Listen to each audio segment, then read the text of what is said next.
Hello everyone, I am the Enforcer and welcome to the breaking news. Today breaking news has come out from the Ingalls Air Base near the city of Saratov saying that a massive drone attack has occurred on the airbase, and not only that, smoke and fire have been seen coming from the airfield after the attack has occurred. Based off information that we've been able to receive, the Ingalls Air Base, just south of Saratov, is one of the Russian air bases used for the Strategic Bomber Command of the Russian Air Force, primarily using a mix of Tu-95 and Tu-160 strategic bombers to load and launch cruise and ballistic missiles towards the territory of Ukraine. These bombers can even be seen here on satellite picture, as we are able to see a couple of Tu-95M Bears and a couple of Tu-160s spread out across the tarmac as well, such as this Tu-160 right here. The base has also been known on occasion to house MiG-31Ks, which are specifically built and designed to be able to fire the Kinzhal hypersonic missile. We can see one of those right here at Saratov, Ingalls Air Base as well. Going off of the information that we have been able to gather, it is very clear that the airbase has come under a very serious attack and aircraft have been damaged. We do not know the severity of the damage at this time, what airframes have been affected, or if there have been any complete losses of airframes, but we do understand that a large attack has occurred and some of these aircraft have ended up being damaged. Based on the information that was able to be found, there was apparently a large amount of bombers that were present at the base when the attack happened. There were 6 Tu-95s and 3 Tu-160s that were based out of the airbase just a few hours before the attack occurred, and satellite pictures just from hours before the attack is once again able to corroborate that these bombers were in fact at the airfield, and we are able to confirm their existence and where they were based off of the satellite picture. We can see one of the Tu-160s right down here, a couple of the Tu-95s, and generally actually quite spaced out.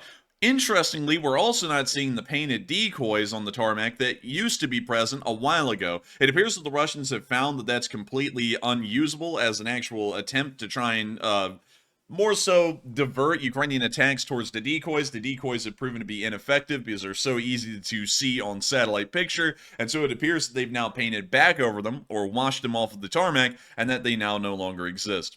However, we do have footage showing the powerful explosions that did happen at Ingalls Air Base. This is one of those clips right here. This is apparently a security camera at the front door of a commie block, and this guy was entering the commie block and the explosions were heard and seen out in the distance. Here's the clip.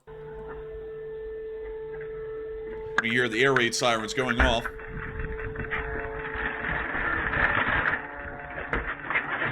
We hear one of the drones flying over.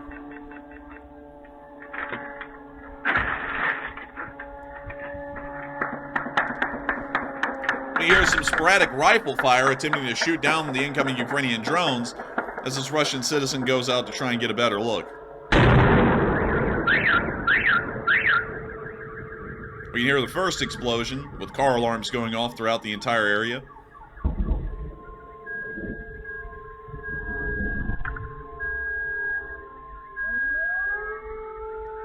We now hear multiple different kinds of air raid sirens going off throughout the city of Ingalls.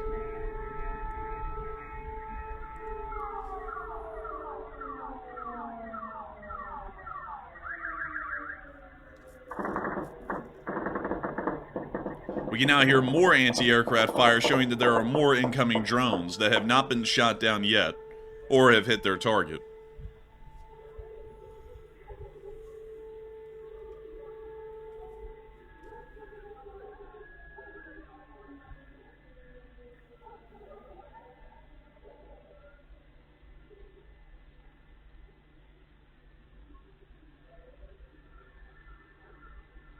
We see some kind of a small flash out in the distance. We are not exactly sure what that was.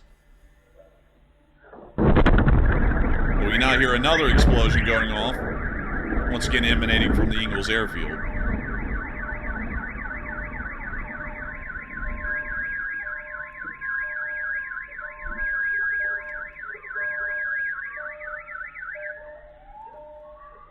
The video clip ends there, but showing us in this one film alone 2 very large strikes that did hit the airfield and ended up causing a serious amount of damage to the airbase. We were able to get an additional video showing us more footage and proof of the explosions.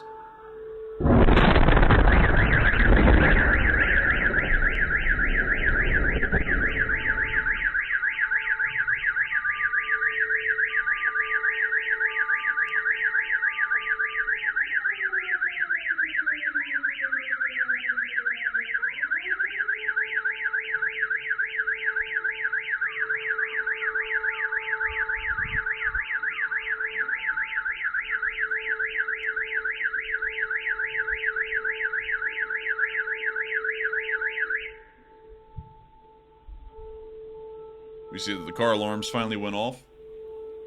The air raid sirens are still sounding in the distance. And if this is anything correlated to the last clip, the second explosion should be coming very soon.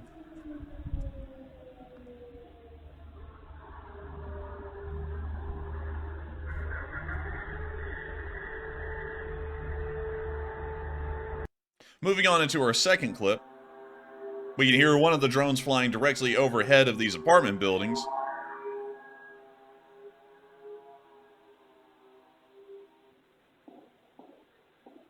We can now hear that sporadic rifle fire that was attempting to shoot down the first drone, and now the first explosion has occurred once again. Really, we got a large amount of multiple angles of the first explosion, and then we only got one of the second explosion, the first clip that we showed here on this channel. But that is the possibility of 2 Russian bombers being damaged or destroyed by these drone attacks.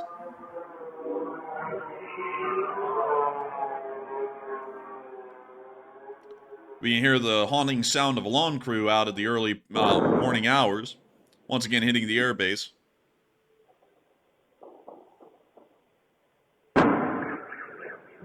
And car alarms going off.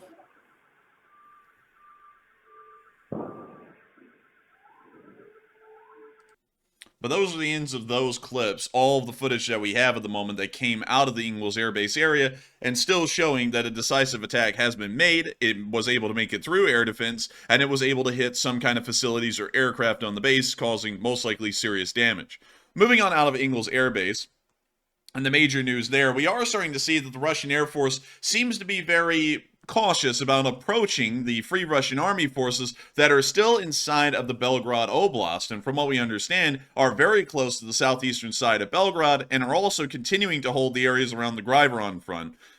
This has not changed recently. We've also not seen any Russian Air Force involvement in this area. We believe that this may be due to a Russian fear that Ukrainian surface-to-air missile systems are not that far away from the border regions and would be able to fire over and destroy any Russian Air Force aircraft attempting to operate that close to Ukrainian skies. We were able to hear once again of more explosions happening in the city of Belgrade as artillery barrages continued on well into today, and we were able to see one of these MLRS strikes, or one of the MLRS rockets, land in the middle of a parking lot right here on film.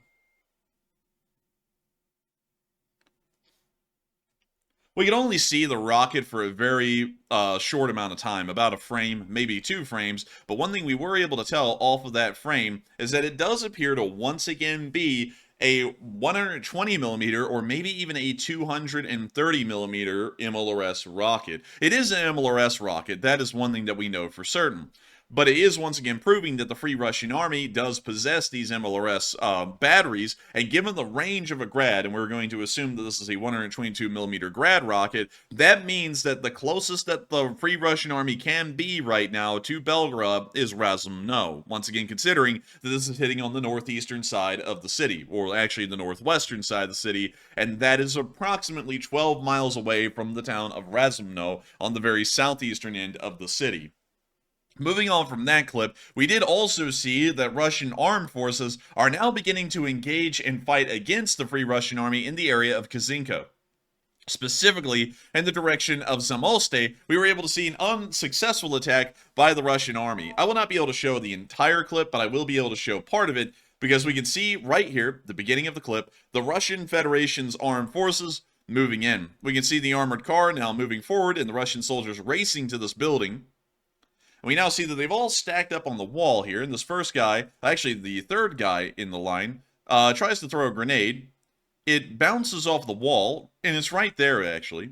And then they all go running away to try and get away from the grenade, but the grenade ends up going off a little bit quicker than they can all get away. That's why I really can't show you all the rest of this clip, but nevertheless showing that the Russian army is once again the biggest enemy to the Russian army. It's not even the Free Russian Army that's inflicting these losses in some instances, it's sometimes themselves. But moving on from that and into our next clip, also from the area, we were able to see a picture taken by a Free Russian Army soldier in the area of Kazinka. It appears that the town has already suffered a very serious amount of damage due to the ongoing fighting, although it's only been going on for several days. The artillery bombardments of the Russian border guards and now the Russian army seem to be causing serious damage to the town, along with the firefights that are occurring right on the outskirts. We can also see that this soldier is throwing out the peace sign. We can say that he wrote RDK Vidrot, which means something along the lines of forward in Russian. And we can also see that it says something about glory to the something is glory to, I believe, the Cossacks or something like that. But beyond that, still very nice to see that there is proof of Free Russian Army forces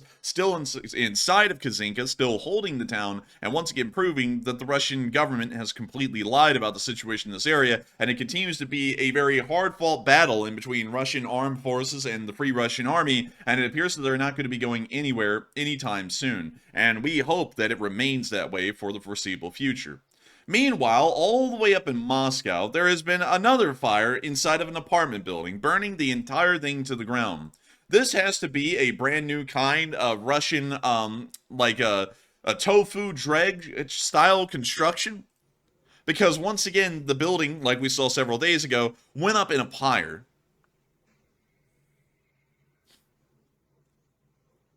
It was a very violent fire. It appears to have consumed the entire apartment building within about half a minute and engulfed the entire thing in flames. Once again, showing that the Russians are apparently running into a problem trying to find reliable, high-quality construction materials, and they're now probably going with cheaper, much more flammable construction materials to try and continue on the projects that they already had in the making before the war even broke out.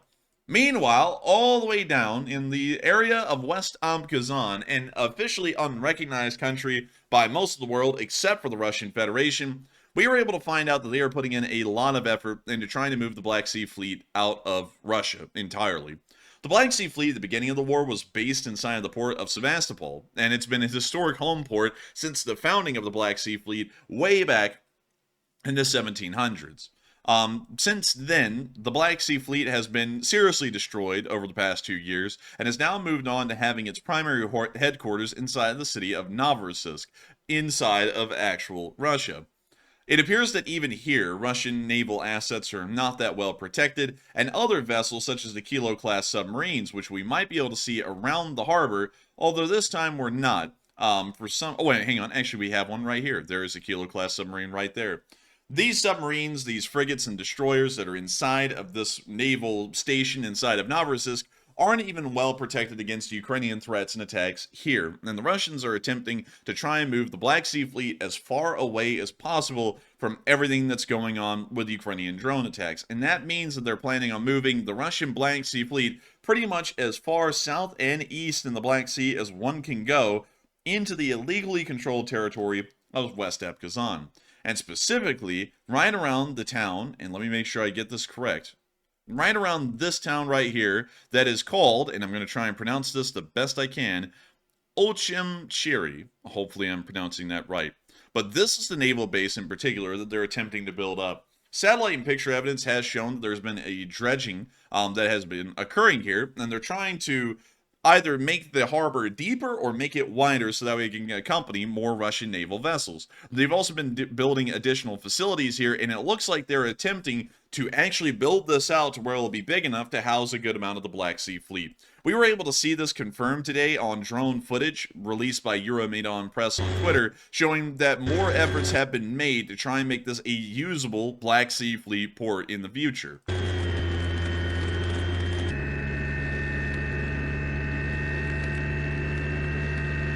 Or you see some of the new facilities here that have been built.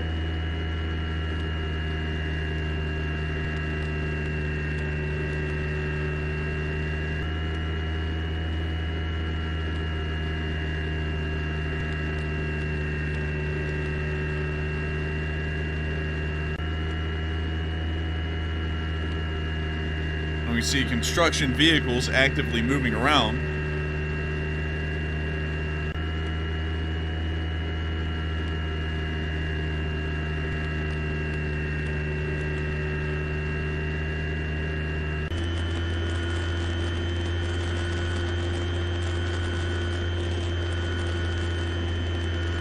And that's the end of the clip, but still showing Russian efforts to build a brand new naval base inside of Georgia, for the most part, as this is legally recognized as a part of the country of Georgia, but it's illegally being controlled by the Russians since about 2009.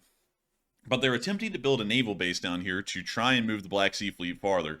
This may actually be successful in stopping further losses of the Russian Black Sea Fleet as long as they operate within this one area here of the southeastern Black Sea. That may actually be out of range of Ukrainian drone attacks for the while, but of course the Ukrainians will probably make more kamikaze drones that can travel the distance and end up attacking the Russian Black Sea Fleet there. So really just prolonging the inevitable, but still it appears that the Russians are trying to make the best effort they possibly can to save what's left of the fleet. Beyond that, however, that is all of the major news that we have today. I've got to thank all of y'all so much once again for watching this, and I also have to thank our patrons on Patreon. The link in the description is below if you would like to support us on Patreon for helping to make these video projects possible. Each and every one of them do, and I want them to know that we are greatly appreciative of y'all's continued support and helping us to make these videos a reality every single day.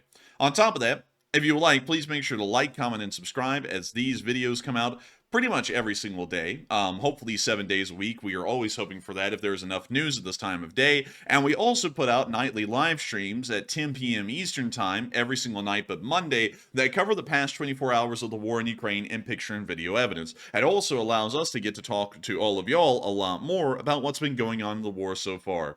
But nevertheless, I thank you all so much once again, and I will see you all in the next one.